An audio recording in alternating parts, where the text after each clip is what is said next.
Hey everyone, welcome back to CryptoCache. Thank you again so much for joining me here. Hope you're having a fantastic day. Another look here at Bitcoin. Swift recovery, is this a false breakout? That's a question I'm getting a lot. And the short answer is yes, probably. It's considered doing that multiple times in the past. Hasn't had a lot of luck. In fact, recently when it came up to this 59,000 range, it looked like an excellent opportunity for a long. Price pulled right back down. In fact, we took a stop loss on our Bitcoin trade. Not a big amount, but of course, again, just one of those coins that is really screwing with a lot of people. Okay, so just be careful with that. One thing we want to talk about is, of course, this $20 billion in liquidation that has since been swept. I expect the price to bounce off that level. In fact, it continued to run, got super greedy down as low as 55,500. So Asian markets actually opened up with a very strong selling pressure here last night when I was away from the charts. So not much you can do about that. That's exactly why you set a stop loss. I'm so glad we did, because it could have been a much worse condition there if you had just say higher leverage or you had a lower stop loss in place, because that was a stop loss hunt for sure. Okay, so we're going to go ahead and remove this little area there because we're going to just continue to pay attention to liquidation. Keep in mind there is a CME gap still above the price action in that 62K range. There's not a lot left on CME futures, but it's still unfilled fully. So just know that's an eventuality. For now, though, what we want to kind of look at would be, I would say, liquidation first of all. I've updated our fib levels here too to give us some consideration. We can see this local support here yesterday where the price action was kind of holding at 57.7.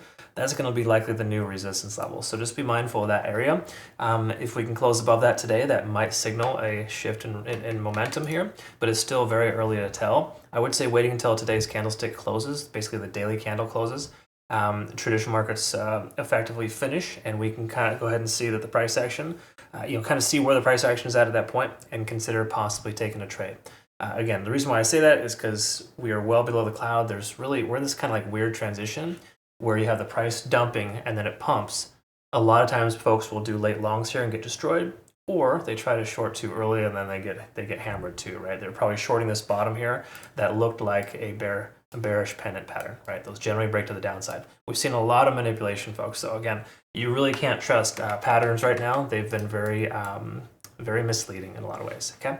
Again, it depends on the type of pattern you're using and the time frames, etc. Of course, just know the larger the time frame, the more significant the pattern is, essentially. Okay, so just keep that in mind. Let's look at this here. Oh, before I refresh, let's see. We got this is from yesterday, as a matter of fact. We can see, yep, there's all that liquidation.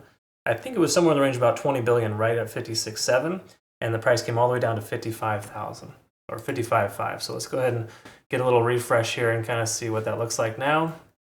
As you can see, all of those liquidation levels there just got swept pretty hard. So there's still some down to the downside. Keep in mind, we got plenty left here. Got some late longs here at about 55K, 55.2. So we got some late high leverage longs. And then if we kind of zoom in here, or more importantly, yeah, I guess this is a zoom in here the last 7 days. We can see that recent area of liquidation just got hit at 57.5. A good little 1.4 billion gone. Okay. It seems like it's funny, when I talk about a small amount of billions of dollars is a small amount now. It's crazy to think that that's a normal thing for us now, right? But again, that's just kind of how it works. So we can see that little guy got swept there. Price pulling back right now as per usual.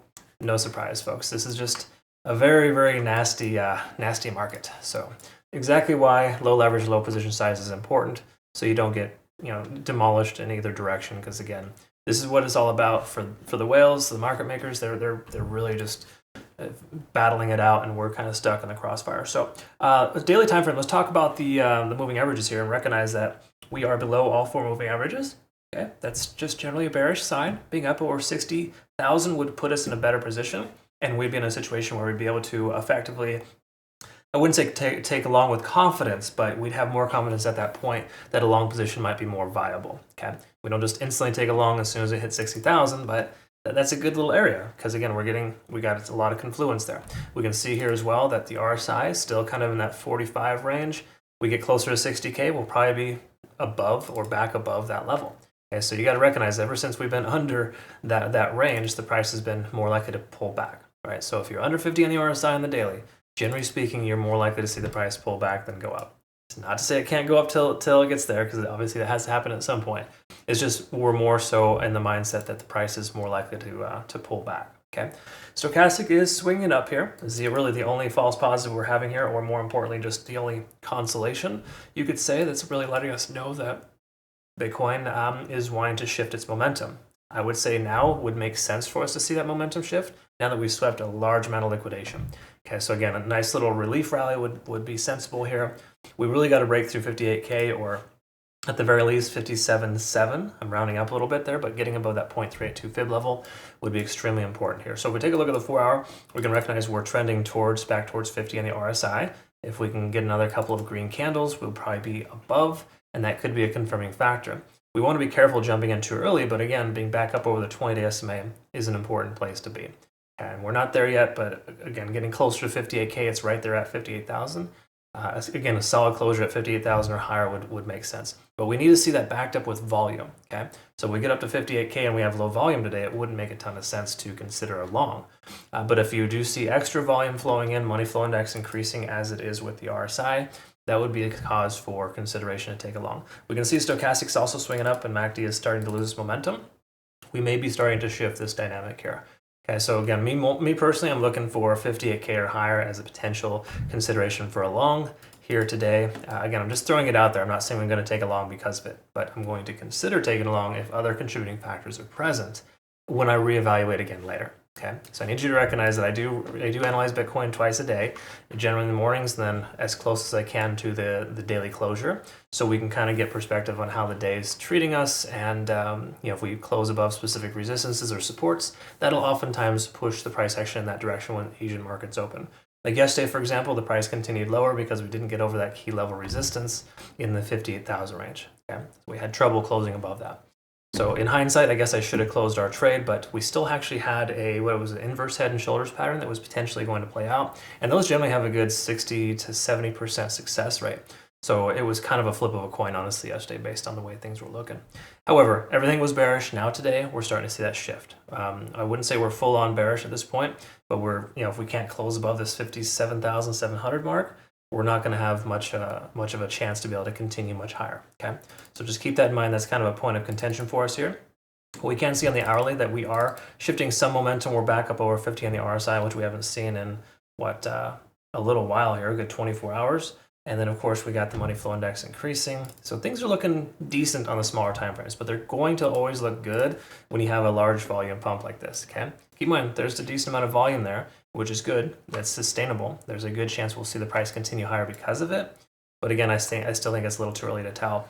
And I do see people in our community posting a lot of bear flags, which is absolutely relevant because we definitely saw one yesterday. But at this point here, I think it's a little too early to tell. I feel like that's invalidated. And at this point with this high volume candle, we got to see kind of how this plays out first before considering a trade. So I would just exercise caution and recognize that, hey, it's okay not to be in a trade all day, every day. And at this point right now, from a swing trader's perspective, we got to wait for this to play out. I would be looking for, again, 57.7, 58K, getting above this local point of control here to essentially feel comfortable, right? Obviously, we want to be over 59,000 and or 60K to have extreme confidence, but between now and then, I would take a closure at about 57.7 today as a potential consideration for a long. Okay, again, potential consideration. The reason why I say that though is because what that would do for us, that would put us back up over the cloud. Hypothetically, in about 8 hours from now, we could be right here at 57.7. And if that is the case, then we'd have a good consideration for long, mainly because we'd be testing our point of control. Again, I'd prefer 58,000 or higher, but 57.7 could put us in a position there, because again, if we do take a look here at the lagging span, it would basically be free and clear if the price action were to get there, okay? That's ultimately what I like to look for. And the conversion line and the baseline are intersecting right now too, basically implying that there's enough momentum to the upside that you should consider closing your short and not essentially holding a short open just yet. I think it's a little early, honestly, to do either shorts or longs. So I know it seems crazy and weird, but when you're in this transition where you have a massive dump followed by a pump, it's usually best to wait it out, but also recognize too that in the recent past, it's very much accurate that each one of these pumps have been stunted out and they've been able to pull back pretty hard afterwards. Okay, so this could just be a fake out, but again, you got to keep in mind it's probably just a situation that's too early to read into. Okay. Again, that's just me personally. I like to wait things out. I hope that this made sense and I described this correctly. I deeply appreciate you watching. I'll update our playout chart here, of course, to identify any potential patterns, of course, but I'll send that over to our Twitter, Telegram, and Discord. If you're not familiar, it looks a little something like this, where I provide you with insight on coins that I'm planning to take trades with. All right, folks, I hope you have a good rest of your day. Thanks again for your time. We'll see you soon. Take care.